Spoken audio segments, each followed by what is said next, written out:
J'invite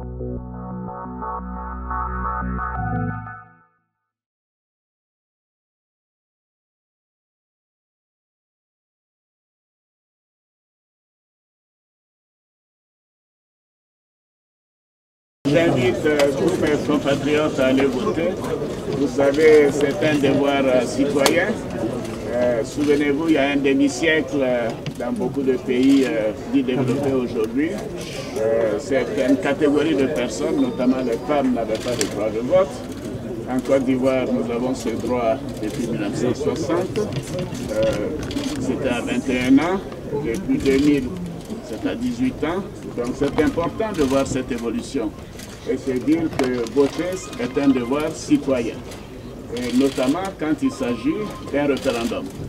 C'est le deuxième référendum dans l'histoire de notre nation. Et c'est important que le vote aujourd'hui concerne tous les citoyens, quelle que soit leur opinion. J'ai lancé un appel à la télévision vendredi soir, je le réitère. Je considère que ce devoir citoyen doit être exercé par chacun de nous. C'est une opportunité, mais c'est un devoir.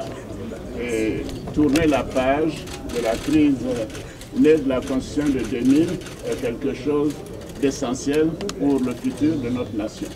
Donc je voudrais remercier mes concitoyens qui iront aux urnes aujourd'hui et leur dire que la Troisième République est une constitution, la constitution de la Troisième République est faite pour la protection et la prospérité pour tous les Ivoiriens sans distinction et surtout le renforcement des droits politiques de chaque citoyen. Et cela est essentiel pour éviter les crises que nous avons connues. Donc je compte sur chacune et chacun de vous. J'espère que ce message sera diffusé et que encore plus de monde iront voter aujourd'hui. Entendu tout à l'heure, il y a 2 ou 3 endroits, mais je lance un appel pour les élections apaisées.